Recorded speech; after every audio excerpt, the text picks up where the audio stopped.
All right. Hello, home service pros. Welcome to the Battle Plan Marketing Podcast, episode number 138.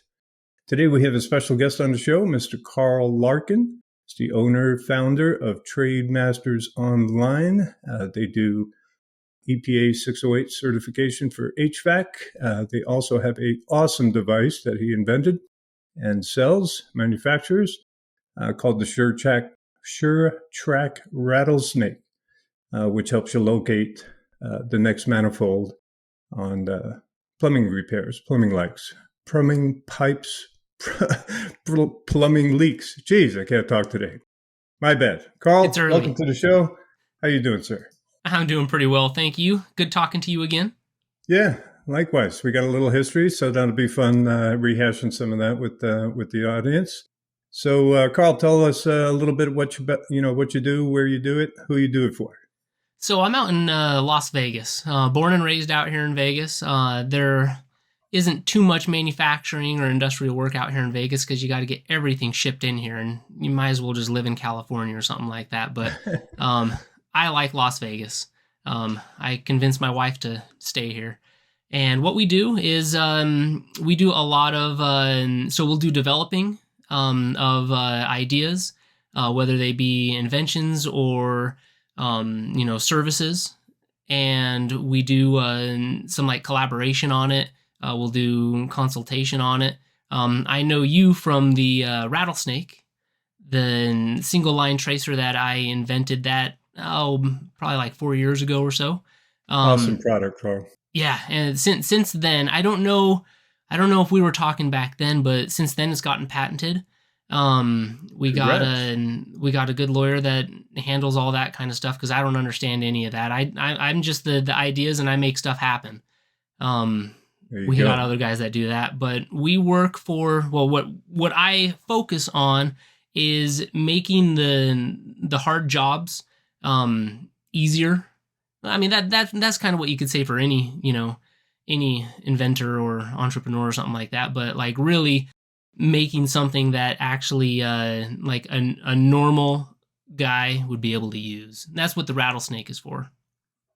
Yeah, it's a great product. So why don't you explain a little bit? So for the plumbers out there who are going out on plumbing leak calls, now I'm not a plumber, but I accompanied one of my plumbing clients on right here in my own house. I had a slab leak. And so he came in and we used all the devices and he showed me, and he had your Rattlesnake at that time. It was freaking awesome. So let's talk about what exists out there, like the other options for plumbers, and what the Rattlesnake does and how it's super different than the other devices. Yeah.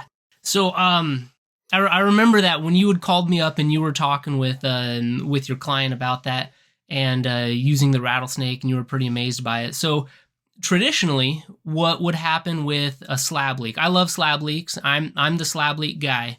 My wife hates when I say that word because it usually means that I'm gonna be out late. Because if anybody ever calls me about it, I'm always on the phone helping people.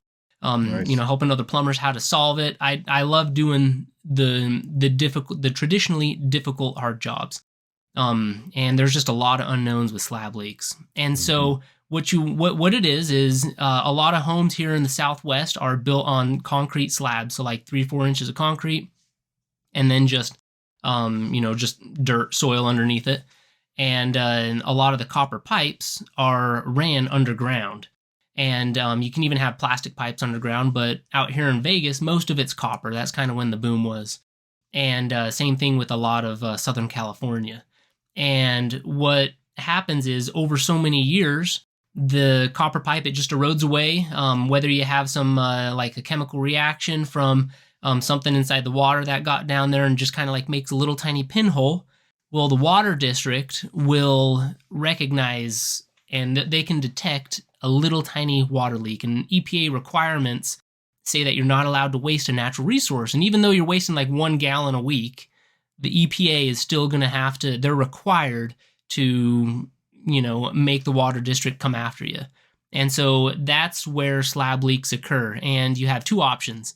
Either you go through and you bust up your concrete floor, or you just repipe your whole house. And when you repipe your whole house, now you're talking, thousands and thousands of dollars. Your house now looks like Swiss cheese. And to a plumbing contractor or, to the service guy, you go out there and there's just holes everywhere. No big deal. But now the customer has to wait for a drywaller to come back in here, put the drywall back. They have to repaint. So it's not just like a 3-day project. It's like, it's like a month-long project. And it's real expensive.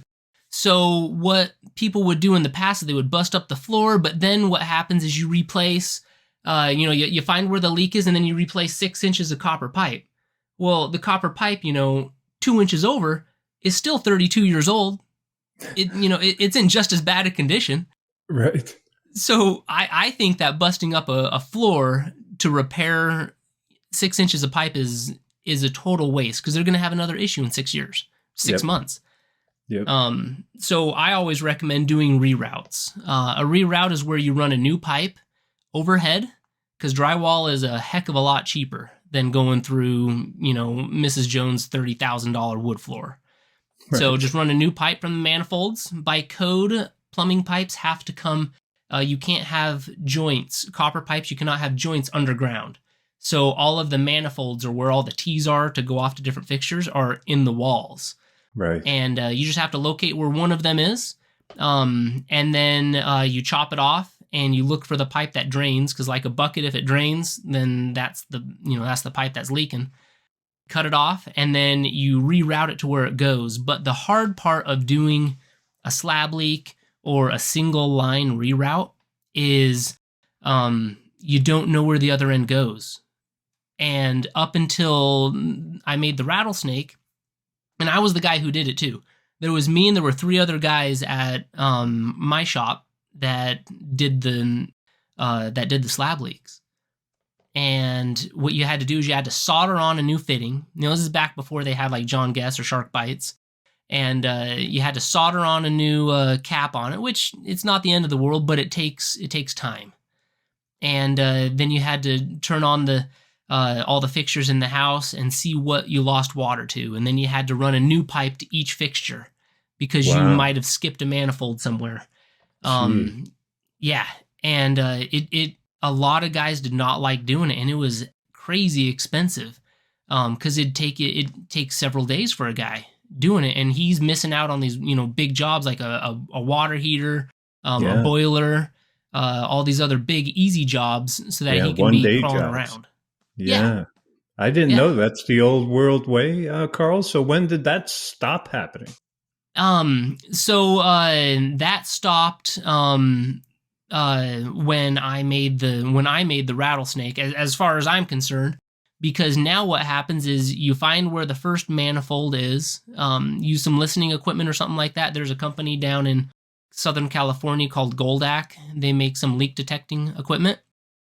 And you just figure out where the loudest fixture is. That's probably closest to the leak. And then you cut open the wall, chop off the manifold, and then you put the Rattlesnake through it, and it traces only that one pipe that you're going to. So you know exactly where the other end is. And the best part about it is it takes you probably 30 minutes. By the time you walk in, you introduce yourself to the customer, tell her, hey, you got a slab leak. I need to make a hole in the wall. And, she's all freaking out as normal. And, but then within 30 minutes of showing up, you can tell that customer exactly where you need to run a new pipe overhead and tie into that one fixture. And that is going to be the pipe that is leaking. Yeah. It's super awesome, Carl. Yeah. Now, when I did it with one of our plumbers, so one of my clients, Bob, he came out to my house and he showed me all 3 different ways, right? So he traditionally used a fish tape, 2-man job. So first of all, very important to know, 2-man job. Comes out, finds the leak, opens up the wall, cuts the manifold, finds the leaking pipe, shoves down fish tape, electrical fish tape, right? Shoving it down till it stops. Now he tells me sometimes the pipes are kinked sometimes, and you're not really at the manifold. You got to really push through. But when he gets to the manifold, you got to tap, tap, tap, tap, tap while the other guy looks for it. That's device number one. Device number two, I forget the name of it, is an electronic device, 2 pieces. So you throw something like a fish tape through. It's got a little electronic device at the top. And now you've got a handheld device. You got to walk around the house. It'll beep as you get close to the tip of that thing. Still 2-man job. Well, I guess you could do 1-man job maybe there, but still potentially a 2-man job. And then we threw your rattlesnake down there, and he just fish taped it down there, turned it on, plugged it in, and all by himself. Is very obvious where the manifold was. It was exactly as you just described. Probably, if he didn't show me the other two, it would have certainly been a 15, 20-minute job done by one plumber. And he wants to get paid for it. That's the and problem. He get paid for it. He does it. It's so easy now. It's like, how does he make any money off of them? Right. So now let's talk insurance on this one thing here before we get into your HVAC certification, all that good stuff. Yeah. So insurance. So I'm learning a lot through my plumbers, who also has a water damage restoration company. So we learn a lot there. A water damage mitigation company and restoration company. So and it's my opinion, and that of my plumber Bob there, that plumbers should really take a strong look at mitigation. But that's another conversation, I guess. So let's talk about, insurance. So in my case, I had a very small leak. I saw a little puddle on the floor in between the kitchen and living room. Now they came out with their, the mitigation company came out with their moisture tools and measured moisture in the drywall and on the floor. I have tile on the floor, continuous tile. So we were told, let's call the insurance company. And we have continuous flooring. So if you have wood or tile, continuous floor throughout the house, not a good idea to break up the floor. Yeah, you'll spend $20,000 on redoing a 2,000 square foot house. Yeah. And as you said earlier, you still got whatever it is, 30-year-old pipe, and the whole rest of it outside of that 6 inches you just replaced. So yeah, really bad idea. But the insurance did get involved, and they paid for 4 different things. They paid about $450 to the plumber for the leak detection. Mm-hmm. They paid him about, I forget, about $2,500 maybe for the reroute, right? Now he had to wait for that. Are you guys in California? Yeah, I'm in Southern California. Okay. Yep, exactly. Then the mitigation came in, and that's probably the easiest job in the world. Sorry to the mitigators out there. You locate the moisture, you cut away the wet materials. In my case, it was very small, some drywall, a few square feet of drywall. You seal off the area, you put in the dehumidifiers, the blowers, and they come back, every couple of days. Once a day, and yeah. That's it, and measure it until it's gone. And they got paid, I want to say about $4,000 just for that section. And then, of course, like you said, now the restoration guys come in and they bring the house back up to, visually looking good. Replace the drywall, paint that wall, find the next seam, all that good stuff. Yeah. And they got paid about maybe the same thing, about $4,000 or so. So mitigation and restoration, in my particular case, small damage, was super similar. So there is a potential gold mine out there for leak detection, leak repair, and either handing it off to mitigation and restoration or looking at getting involved in it. Where do you stand with plumbers? Do you help teach them through that process there? Or? So I'll explain it to them. Pretty much what you explained is right on par with what I would have said. And when people call up and ask for advice on it, I know exactly what you're saying with the mitigation becoming so popular now. I'm a fan of, I'm a trades guy. I'm a tradesman. I'm a master plumber, journeyman HVAC mechanic. Like I like knowing my job, and if you ask me to go and do mitigation, I mean maybe, but at the end of the day, I like fixing stuff. I mean, I want to be the one that actually makes it work. Uh, I think that that's where the fun part is. I like getting dirty. And when you're doing the leak detection, so leak detection has actually become there. We're in a little bit of a paradigm shift. So people are starting to change a little bit. There's not with big plumbing companies. I'm talking like big companies. You're like 15 guys, service technicians. Uh, you're going to have one or two that are like the service manager. I'm just going to call them, they're the really good ones. You can send them on almost any job. And then the other guys, they'll do it as long as you tell them what to do. And so a lot of what leak detection is turned into is the big companies, they can't keep the leak detectors busy enough to be charging as much as they want to be charged, or as much as they want to be paid. And so a lot of these, when companies go out, they will find the leak and they will hire a leak detector to come out from just all the guy does is detect leaks. I've done it for other companies before. I like doing the whole job, so I never really did that. Not when I was still in a blue shirt or wearing my blues, but now people will have me go out there and just detect where the leak is, and then tell them, hey, you need to run a new pipe from A to B, from this lavy faucet to this manifold inside the, in this hallway. And then I take off, charge them what I've been told usually is about $600-700 for Southern California, from a couple of the guys down there. And so, an hour or two of work, they tell the guy where to go and they leave. They don't have to go in the attics or anything like that. Wow. Yeah. So I like going off of what the individual technician likes doing. If he wants to learn how to do water remediation, stuff like that, cool. I don't have too much to tell them other than I can train you to do a reroute in like, 20 minutes. Right. It's not that difficult. Once you have the rattlesnake, you're already opening up all the walls. Let me tell you exactly where this one pipe goes. So it's real easy to do it.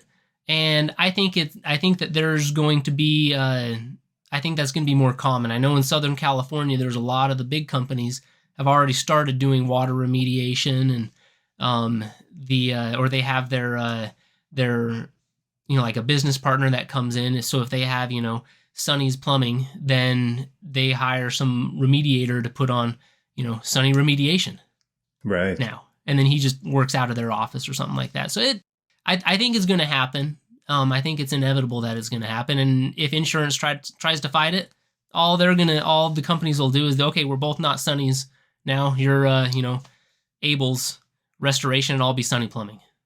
Yep. Yep. Yeah, I agree. They don't have to get into mitigation, and maybe just stick to what you know and all that good stuff. But for those who are a little enticed by it, there is a profit center there to be had. And as a consumer, not a plumber, but as a consumer looking at it, I easily identified that was the simplest job right there. They did not a lot. Of course, a little transportation, and they have equipment, and all that good stuff. Yeah, definitely have an investment in equipment if you're in that mitigation world. Yeah, you got the truck, and then you got transportation of that equipment, right? Mm-hmm. I think that it's it is a good place to go into. If you're looking for an investment, opportunity, or if you're the boss and you don't have anything else to do for 3 days a week because you got other people doing the water heaters for you, right, then I definitely think that that's something you can put it into. If you're just the one truck plumber, I think it'd be difficult to do both. Yeah, 100%. Yeah, stick to what you know there for sure. Don't expand and stress yourself out. Yeah. So you're right. I see a lot of leak detector only companies. I see their trucks driving around, accurate leak detector. I don't want to throw out all brands out there, but I see a bunch of trucks. So you're saying there's becoming this little niche where all they do is find the leak and they're gone. Mm-hmm. Yep. And they don't even worry on insurance there, Carl. That's a cash thing between them and the customer.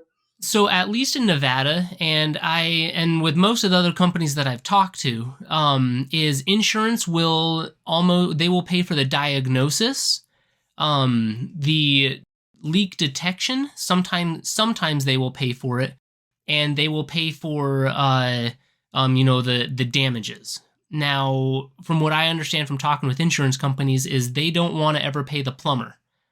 So the plumber, the $2,700 he charges, or the $3,000 or something like that for actually running the new pipe, usually the insurance company doesn't pay for that because that's just considered wear and tear on the house. At least that's what the adjusters might battle you on. But they will usually pay for at least a 1 hour for some guy to go out there, look at the water heater, see that both sides are cold, or the inlet to the water heater is cold, meaning that there's water going through the heater.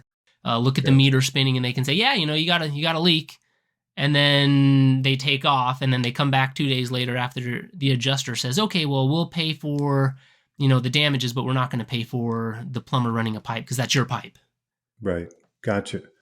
So I will say here, and I'm sure this varies tremendously between insurance companies, states, all that good stuff. But I have a direct knowledge that here in Southern California, and you're 100% correct. But if they have continuous floors, wood or tile, that going into this, if they're not going to pay, if they have continuous floors, the insurance usually will pay for that reroute because they don't want to pay for the flooring, which would be way more than so in that unique circumstance. And I don't want to say something that's not accurate, but I can tell you I have clients who have done hundreds of leak jobs, and they get paid 100% of the time for that reroute. But from the insurance companies? From the insurance company. And they will accept, because the insurance will have a deductible, but not on the leak detection, not on the reroute, not on the mitigation. The deductible happens in the restoration phase. And a smart restoration company will just waive that deductible usually. That's what they did in my case. Usually they do. I don't know if they're supposed to, but I don't know how that works. Well, that's a good point. I don't know the legality there at all. I'm not saying names, but yeah, a lot of times that does happen. Yeah. But yeah, you're right. So I've heard of companies getting paid by the insurance company, and I've actually spoken to several insurance agents about it because they'll call up and be like, hey, how does this tool work? What do you guys what should we be covering? And I will tell them like, hey, you either have 2,000 square feet of tile or wood to match, or you can just pay the plumber and give him $4,000, and he'll be out of there in a day, and he'll have 4, 5, 6 drywall holes. It's like, man, you're doing a lot better than if you hired a dumb plumber to bust up your floor. Yeah, 100%. So I have had that conversation before, and a lot of the plumbers that I know of, at least that I've asked the question to, they'll still get paid by the customer when they leave. Everybody knows if the customer sees your taillights, the odds of you getting paid goes down to like 20%. Yes. So a lot of the plumbers I know, service and repair guys, every time they leave, they charge. And it's probably good practice. Yeah, it would charge in insurance companies probably, but at least the small plumbers, the mom and pop shops, they don't want to deal with getting paid in 6 weeks. Yeah, definitely. And it is going to take a while and all that. I don't remember in my case, it might have taken a month or so. And I think you're right. I'm pretty sure you're right there, Carl. I don't believe our insurance company paid. I don't think they paid anybody, actually. They paid us. Right. And then we paid everybody, the mitigation, the plumber, and the restoration company. So I think you're 100% accurate there. And it's definitely, you're right, taillights, and you're not going to see, if the customer sees your taillights, you're not going to see money probably. Yeah, that's a good motto. Yeah. And you can accomplish that.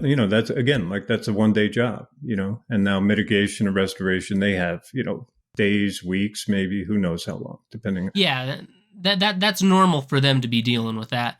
But as the Yeah. plumber, like the emergency's done. Once I would go into somebody's house, I do tell them what the problem is. I mean, heck, I can get a new pipe ran with the rattlesnake now because I know exactly where it goes. I'll get the reroute done, 5-6 hours as long as I have the pipe on my truck. Yep. And so it turned what used to be a 2 day long job into like a half a day job Yeah. now. Yeah. It's super amazing, man. I can tell you that the plumbers I know who use the device absolutely love it. And they love that it freed up, it turned a 2-man job into a 1-man job. So they love that. I had some ideas for so we also work with some restoration companies on the marketing side.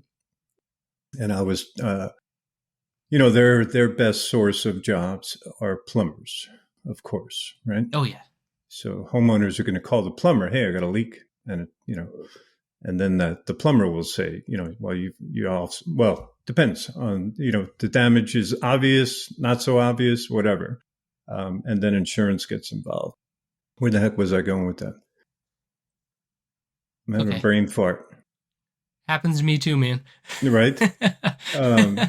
So I will say that not every insurance company, even with continuous floors and some very big brand names, I'm not going to mention here because I don't want to get them wrong. But my plumbers have come to me and say, hey, XYZ company, even with continuous floors, not going to pay for the reroute. So you got to learn that business if you're the plumber and, wherever you are, and learn what companies pay for what and how you smartly speak with the homeowner. And a lot of times, by the way, the insurance company, they tried to do it to me. So the insurance company has their own plumber and their own mitigation company. And they will, depending on the company and who you're speaking to on the other end, they may try to force that plumber on you. In my case, they did force the plumber to come in and give me an estimate, right? And I still chose to go with my plumber, but they really wanted me to go with their plumber. So a lot of homeowners, so you're right. So a lot of times the plumber will just even lose the reroute job. And all he's going to get is the leak location job because he was first on the scene. But see, that really frosts my cookies when, right? Oh geez, when you go out there, you're the guy who tells them, what's going on, what's happening, where, heaven forbid you tell them where the leak is. Because I've gotten so good at doing leak detection that I can walk into any house built on a slab and give me 1 hour and I'll tell them exactly what needs to happen. The same 5 holes that need to occur. And they're like, oh no, we need the insurance company to do it. And then you're right, the insurance sends out their guy, and he knows all the secrets. He knows all the things that need to happen. So yeah, it is a bummer. But as far as I know, is you, like you said, you don't have to go with that other plumber. You do not. But there's always, I was taught with service and repair, there is always more than one way to do a job. So, and one of the big selling points, you'll see, I'm usually clean shaven. It makes me look like I'm like 23 years old or something like that. But whenever I go and do something, it's like, I'd rather, you have to sell yourself, because what's the difference between you and this plumber? All the customer thinks about is, that when you leave, they're going to have 2 pieces of paper, and one of them's going to say $3,000 and the other one's going to say, $1,400. Well, hopefully they remember you as being, the clean guy, the family man, so they can trust you in their house that has kids there. They can relate to you a little bit or something like that. So you still have to have a little bit of showmanship with it. Definitely. But yeah. Definitely. That's hard with insurance companies. Yeah. And for the companies out there, you could take a little tip from the real estate world. You know how if you deal with realtors, their picture is on their, well, I don't know how many people deal with business cards anymore, showing my age, I guess. But in the old days, their picture was on everything. right? That's a good point. Yeah, I realized it years ago. I was like, I had a bunch of companies come in for water to look at water filtration, whole house for my house. Yeah. And I had like 12. I'm a maniac, Carl. So I had like 12 companies come in. I was also Jeez. looking to help one of my plumbers hook up with one of these companies. Sure. Um, and at the end, man, I couldn't, only one guy had his picture on his quote form. And I went, oh, wow, he pulled that out of that real estate. Well, I don't know where he got it, but, it reminded me of the real estate industry. So it was very easy to remember that guy and very difficult to remember some of the other when you do 12 of them. Yeah. So food for thought out there for, a little from left field here is if you're leaving estimates behind, might want to leave, put the team and the team truck, on the invoice or on the estimate or whatever have you. Oh, that I think that's brilliant. Putting that picture of you, and then having. I'm a fan of having like a nice solid piece of paper. Any paper that you find in my house, it's a heavy weighted paper. It's not just Nice. normal copy paper that you get. I like Because it. it just drives me crazy when I'm looking at it and I can like see through it. Right. And then when even this that I just wrote some stuff down, like it's like it's a solid piece of paper, and so you get a nice a good estimate. But of course, the reality of it is, it's 4 o'clock on Tuesday evening. Your wife's already mad at you because she knows you're not going to be home till 6:30 and it's her birthday. So you're just trying to pump this estimate out. Yep. But yeah, I know exactly what you're saying. Yeah. Install it in the software somehow. And I like Yeah. that idea of a little bit different paper. Maybe it's got a grain to it. Maybe it's thicker, something different. Just a little differences stand out. And it's not expensive. It's not expensive to stand out. Yeah, exactly. Okay, I remember my brain fart came back to me. So I was talking about restoration companies, and again, marketing. Their ideal customer is a plumber. Yeah. And a lot of them will offer $500, $1,000 referral fee if you give us the job. We got the mitigation. Maybe some of them will share a percentage depending on the state and the legal thing. But I was talking to one of our clients and I said, hey, that's what everybody does, man. You need to stand out. I said, he's already familiar with your device. I said, why don't you give a Rattlesnake and a video on how to use the damn thing and how to find a leak, using the sound equipment. I forget the name of that stuff. Mm-hmm. And between the two, how to read a meter. Hopefully you already know how to do that. If you're a plumber, turn off the water to the main house. You'd be surprised, my friend. Is it outside or inside? I could do that, damn it. In fact, I think I could do the whole water. I could probably do leak finding myself now. But so give the Rattlesnake as the referral fee, and then teach them how to use it.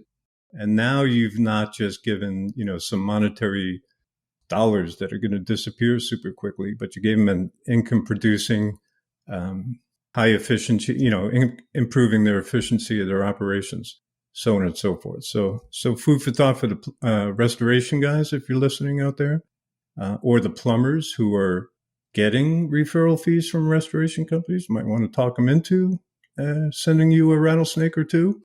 Mm-hmm. And then for yourself, Carl, maybe looking at marketing to some restoration companies or going to restoration trade shows and, teaching those guys that here's a good way to befriend plumbers and get them, send a business your way.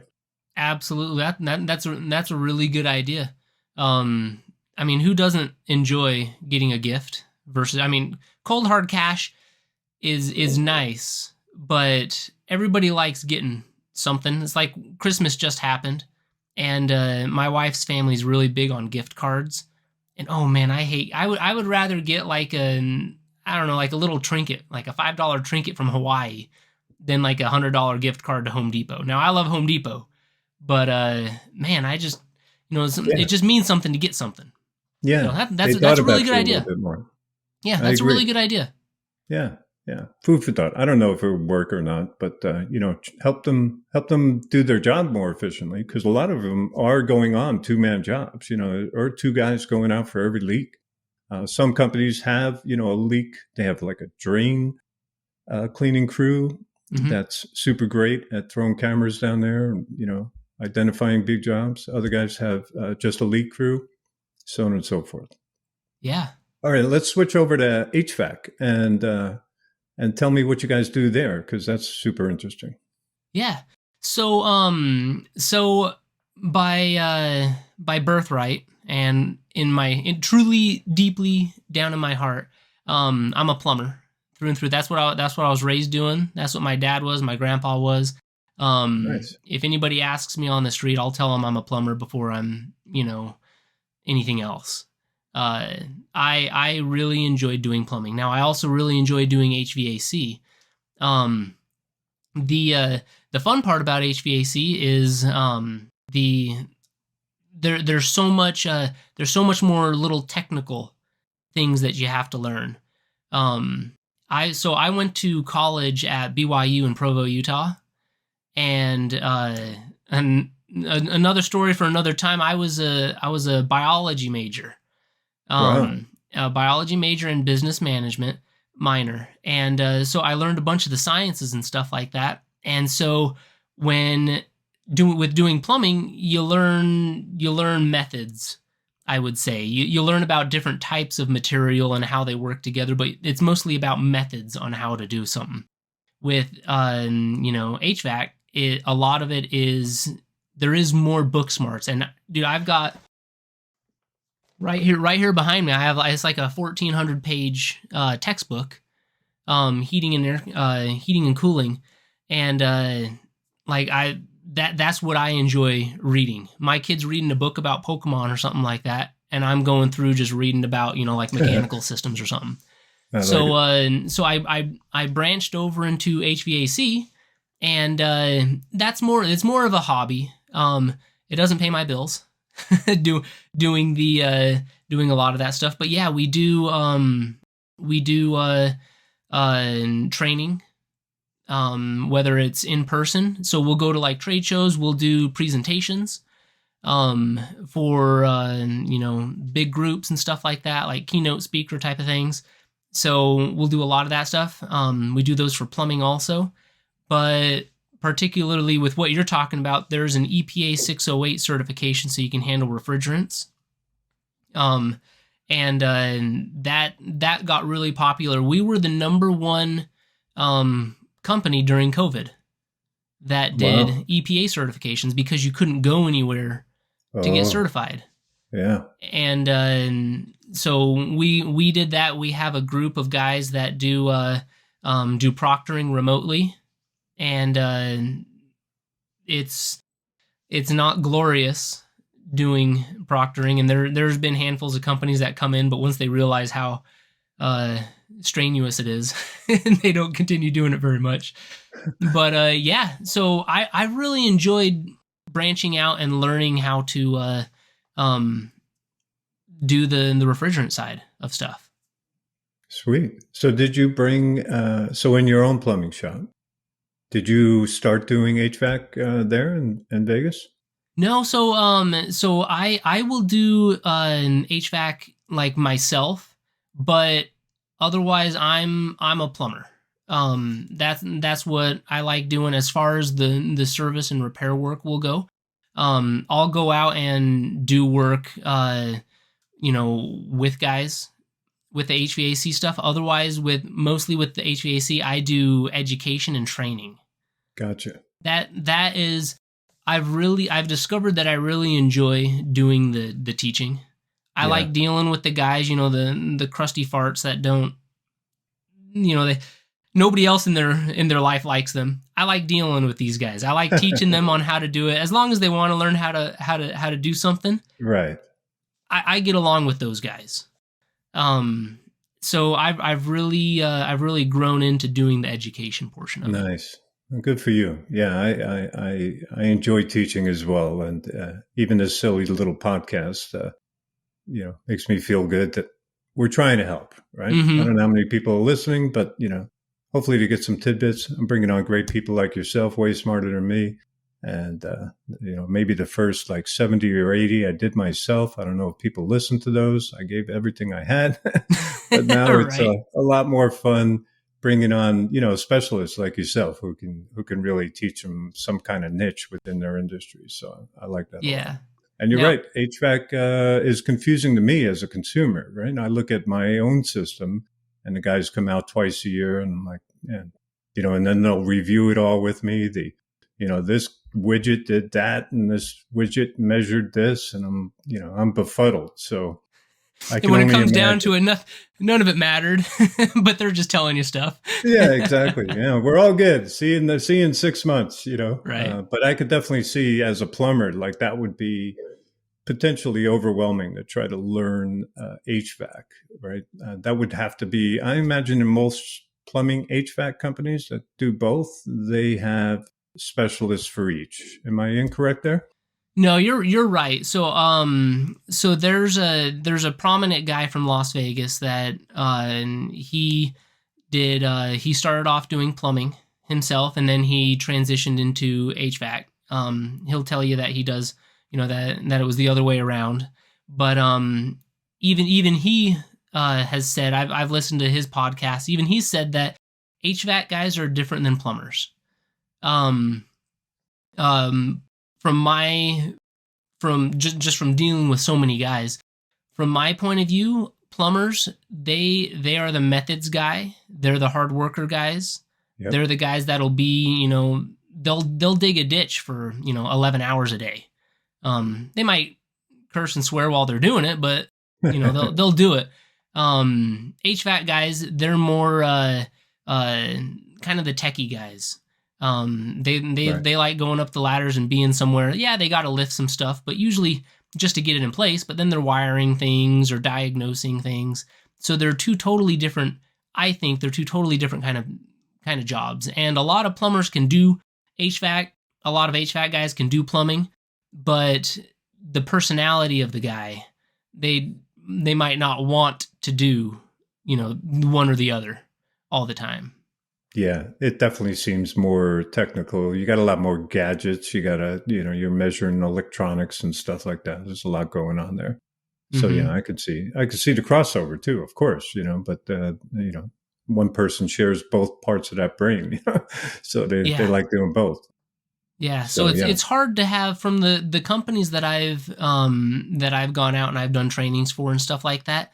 Very rarely will we ever train the plumbers with the HVAC guys. Interesting. And just because the one will learn totally different. The plumbers, they want to be up there and they want to, they want to bleed. They want to get up there and they want to actually Yep. do the stuff.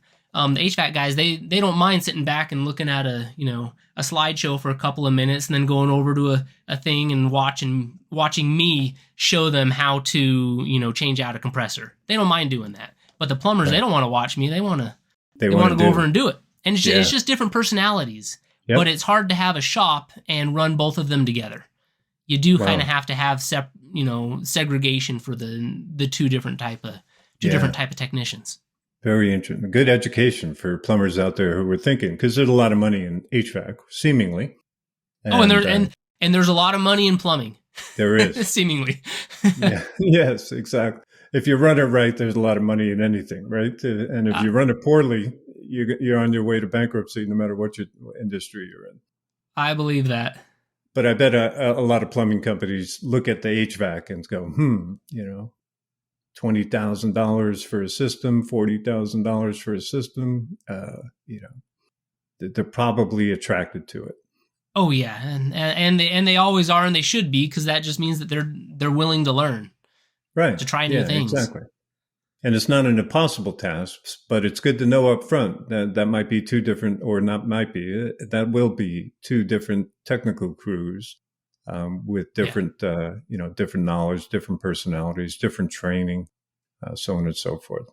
Yeah, Probably like hiring an apprentice or something like that. An HVAC apprentice is not a plumbing apprentice. Yeah. A plumbing apprentice, you're a laborer. Like, you're digging holes for 8 hours a day, 3 days a week, and then the Yeah. other hours a week you're driving around grabbing parts. HVAC apprentices, I mean, they'll dig for a couple hours, but a lot of times they're still learning, the how equipment works and stuff like that. So Yeah. yeah, little mom and pop shops to hire an apprentice for one or the other, you almost have to have one of each. Yeah. Yeah. And I bet the HVAC is a much longer learning curve. Mm-hmm. Yeah. So you're investing a lot more as the employer into educating, training those HVAC people. And so if you lose them, that's a big loss there also. Yeah. And make sure you got all your attractiveness to your brand, to your team. Yep. Right. Let's talk trade shows. So you and I, we met on the phone through my plumber Bob and finding your device. And then I think we had some phone conversations, but then we met in person last year at the Flow Expo in Pomona, California, plumbing show. Right. So Yep. why don't you share with the audience where you will be in 2024 as far as trade shows are concerned? So right now, with signing up stuff, I am going to be at the Pomona show, the Flow Expo in Southern California. That's a fun one because I have a lot of customers down there. Get a lot of guys like doing the leak detection stuff like that. So, and we get people that fly in to go to Yeah. that trade show. That's a really big one. And then here in 2 weeks, I'm going to the WWETT show in Indianapolis. That one's a fun one just because it's so big, and there's always, you got the influencers that show up there and stuff like that. That's the one that I have I'm going to be booth number 4,169. Wow. Jeez, So that is a big show. I haven't if you're been there there, myself. if anybody's there, come over and say hi to me. So influencers, so you have the Roger Wakefields of the world and stuff showing up at that Mm-hmm. show. He was at the Flow Expo last year, actually. I bumped into him at that show last year. I was surprised. Yeah, You're no, right. he's. I've talked to him a couple of times. When I last we text a couple. What was it? Probably like a month or two after I met him twice last year at the WWETT show and then at the Flow Expo. Those were the two big ones that I went to last year, and he was at both of them. Nice. And yeah, he's a nice guy. Yeah, he seems like a great guy. He's definitely great for the industry and just home services and in general, really trying to attract people to the trades. So I appreciate everything he does out there. He's got a great style. He's got that Texas drawl, and he's sounding good and educating plumbers out there. Heck, you could probably just watch his channel and learn a whole bunch as a plumber. Yeah. Yeah, so I've enjoyed meeting him, and I think I was looking at some paperwork. I think he was going to be out there also. Nice. At in Are there other big influencers? I'm not familiar with other than Roger. Are there some other big people out there? There's guys that have like Instagrams and lots of followers. There's if you just go onto TikTok or Instagram, I have a hard time watching those. But if you go on to and watch the shorts and stuff like that, you can search for, just type in plumbing. There's a guy there's Replumb.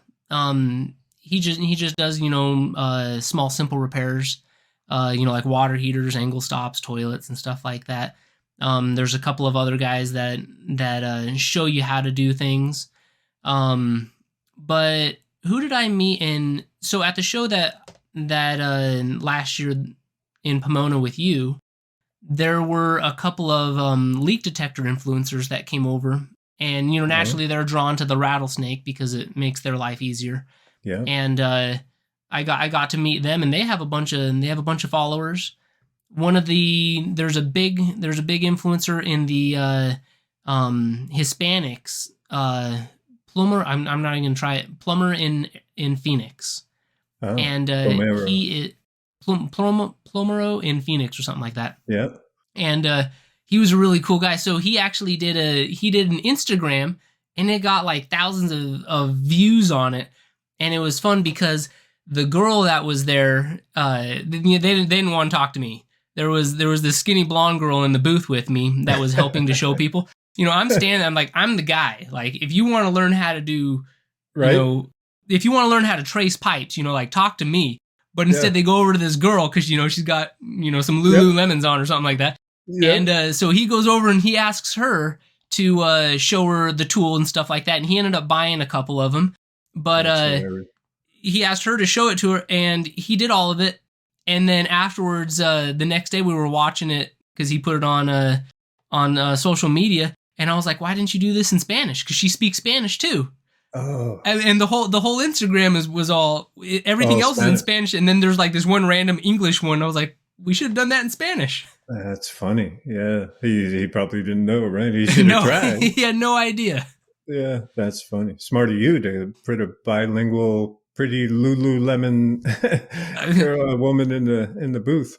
Hey man, I tried wearing Lululemons once, and we got less visitors at our booth. Yeah. Yeah. Oh, you just fried one of my brain neurons. Right. Oh, you guys were crushing it last year at Flow Expo. I enjoyed walking through there myself with one of my clients, and yeah, you guys were buzzing, man. You had like 2 or 3 people working in your booth, and I didn't see Lululemon girl though, but I hope. Nope. She wasn't there. She was at the Indianapolis one, but we had for 2 years. At the Flow Expo, so that the year that last year and then the year before, we were told that we were the number one visited booth in the show.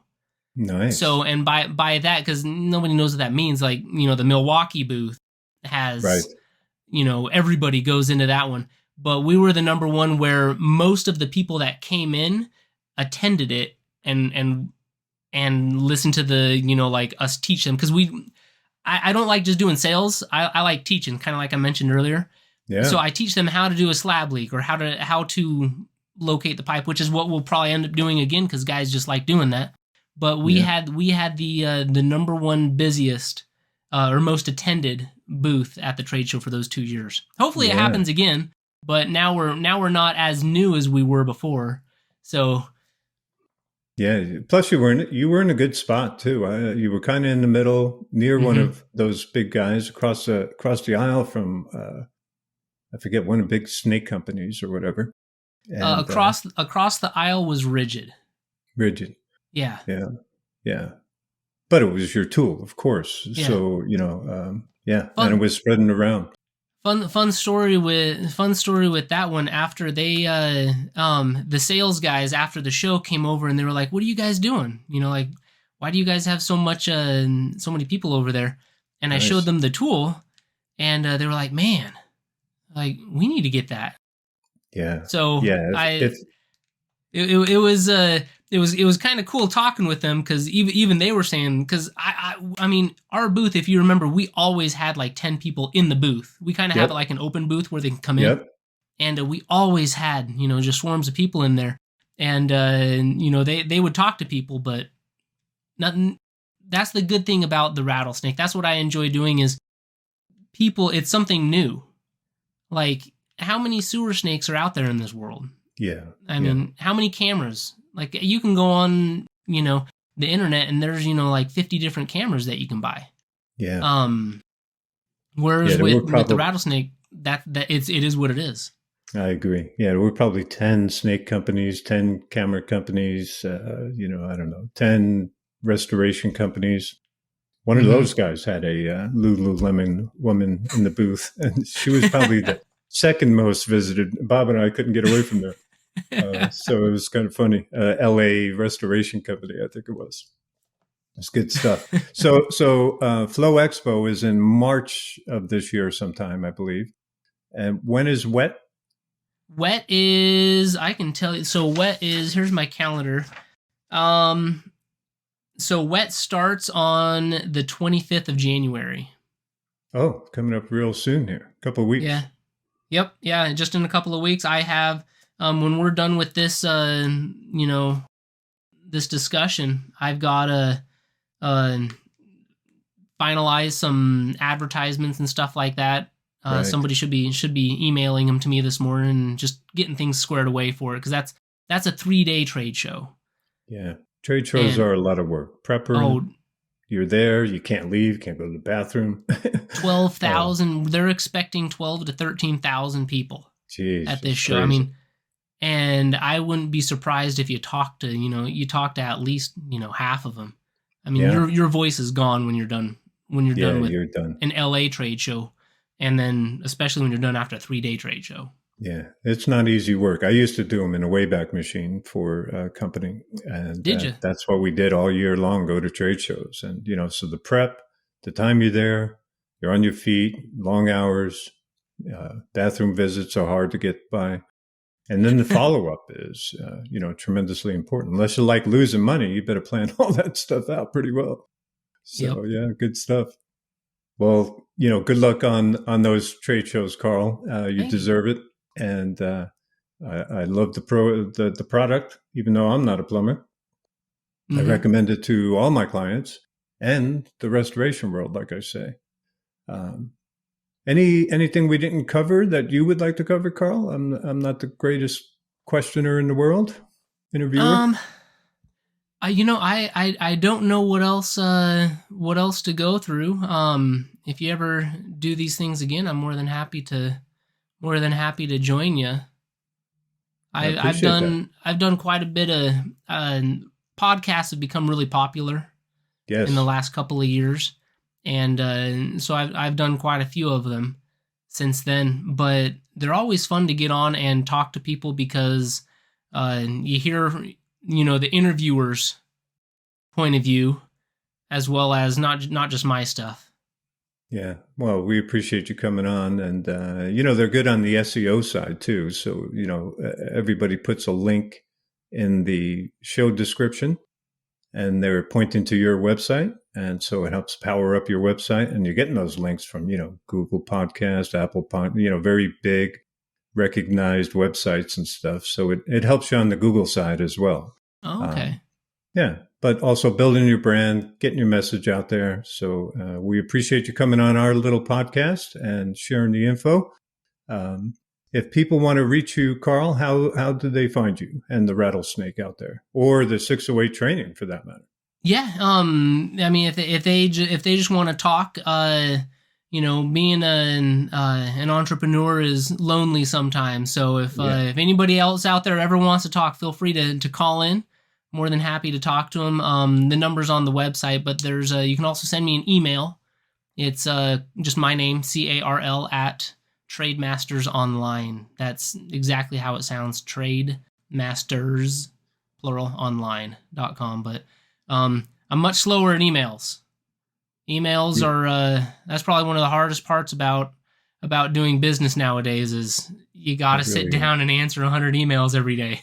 Yeah, and delete the other 300. So not a lot of fun. That's where a VA, I think that's one of my things this year, is getting somebody to handle all that crap. Mm-hmm. But doing it the right way. So, a lot of training going on in that location. So that's your website also, trademastersonline.com? Trademasters. So we have that's going to be the one that'll get you directly to me. Yeah. There you go. Good man. Carl, you're awesome, sir. Good luck at the 2 shows, and thanks for being you, sir. Right on. Well, thank you for the advice. Take care. All right, you too.